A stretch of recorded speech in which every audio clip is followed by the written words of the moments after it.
Welcome to my MOOC on selected readings in British and American poetry. This is my 6th lecture, and my topic is Much have I travelled in the realms of gold. In this lecture, I will talk about John Keats and his sonnet on first looking into Chapman's Homer. This is the agenda I prepared for this lecture. We'll start with reading aloud Keats' 2 poems on first looking into Chapman's Homer and his 2 Autumn. Before I do a close reading of John Keats' sonnet on first looking into Chapman's Homer, I'd like to have a brief introduction to the life and works of John Keats. After our discussion of Keats' sonnet, I'll have a few words about Keats' poetic ideas about narrative capability and beauty is truth, truth beauty, and I'll end up this lecture with assignments for next week. Now let's do poetry reading aloud exercise together. Poetry reading aloud. First, let's read aloud together Keats' sonnet on first looking into Chapman's Homer. I have 2 questions for you to think about when we read aloud this poem. Question number 1. Could you imagine the excitement of an astronomer when he suddenly discovers a new planet swimming into his telescope? Question number 2. Could you imagine the ecstasy the Spanish invaders had experienced when they first looked at the Pacific Ocean with a wild surmise? Now please listen to my reading aloud of Keats on first looking into Chapman's Homer, and see in what way Keats dramatizes his poetic presentation of the excitement he experienced when he first read Chapman's translation of Homer's epic poems on first looking into Chapman's Homer. Much have I travelled in the realms of gold, and many goodly states and kingdoms seen. Round many western islands have I been, which bards in fealty to Apollo hold. Oft of one wide expanse had I been told that deep-browed Homer ruled earth's domain. Yet did I never breathe its pure serene, till I heard Chapman speak out loud and bold. Then felt I like some watcher of the skies, when a new planet swims into his ken, or like stout Keats when with eagle eyes he stared at the Pacific, and all his men looked at each other with wild surmise, silent upon the peak in Darien. Now 2 Autumn. But before we read aloud Keats' 2 Autumn, I would like to have a few words about this poem. 2 Autumn is one of Keats' last poems, in which Keats attempts to heap up imagery typical of that season. Keats' autumn is an early autumn, when all the products of the season have reached a state of perfect maturity. Autumn in this poem is personified and is considered in a state of activity. Keats wrote this poem on September 19, 1819, after taking a walk near Winchester.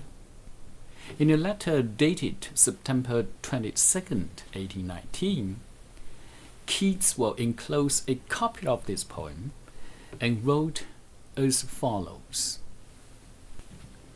How beautiful the season is now, how fine the air, how temperate sharpness about it.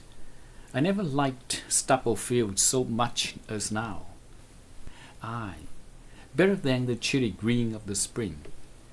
Somehow a stubble plain looks warm, in the same way that some pictures look warm. This struck me so much in my Sunday's walk that I composed upon it.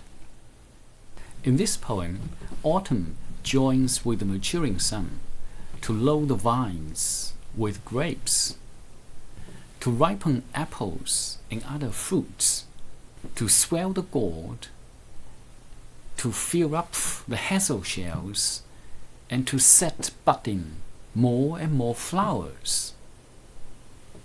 Autumn may be seen sitting on the threshing floor, sound asleep in the grain field filled with poppies, carrying a load of grain across the brook, or watching the juice oozing from cider press. The sounds of autumn are the wailing of nuts, beating of lambs, the singing of hedge crickets, whistling of robins, and the twittering of swallows. Now listen to my reading aloud of this poem. To Autumn. Season of mists and mellow fruitfulness, close bosom friend of the maturing sun, conspiring with him how to load and bless with fruit the vines that round the thatch eaves run, to band with apples the mossed cottage trees, and fill raw fruit with ripeness to the core, to swell the gourd and plump the hazel shells with a sweet kernel, to set budding more and still more later flowers for the bees, until they think the warm days will never cease, for summer has overbrimmed their clammy sails. Who has not seen thee off the midnight store? Sometimes whoever seeks abroad may find thee sitting carelessly on a granary floor, thy hair soft lifted by the winnowing wind, or on half-ripped furrows sound asleep, drowsed with a film of poppies, while thy hook spares the next sward and all its twin flowers. And sometimes, like a gleaner, thou dost keep steady thy laden head across the brook, or by a cider press with patient look thou watchest the last oozings hours by hours. Where are the songs of spring? Aye, where are they? Think not of them, thou hast thy music too, while bowery clouds bloom the soft dying day, and touch the stubble plains with rosy hue. Then in a wilful choir the small nuts mourn among the river sallows, borne aloft or sinking as the light wind lives or dies. And full-grown lambs loud bleat from hilly bourne, hedge crickets sing, and now with treble soft the red-breast whistles from a garden croft, and gathering swallows twitter in the skies. Now let me read aloud this poem again, one stanza by another. In the first stanza, autumn is personified as a friendly conspirator working secretly with the sun to bring all kinds of fruit to a state of ripeness and fullness. The poet concentrates on presenting the sights of the season: the ripening grapes and apples, swelling gourds and hazel nuts, and blooming flowers. Now listen, please.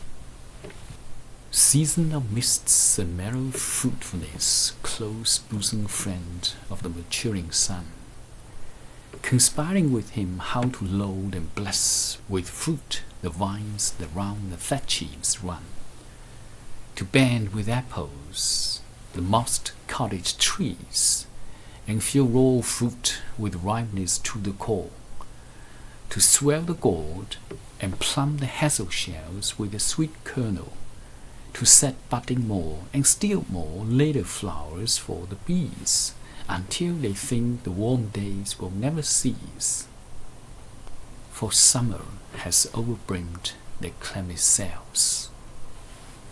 Now in the second stanza, autumn is personified as a thresher sitting on the granary floor, a reaper asleep in a grain field, a greener crossing the brook, and at last a cider maker.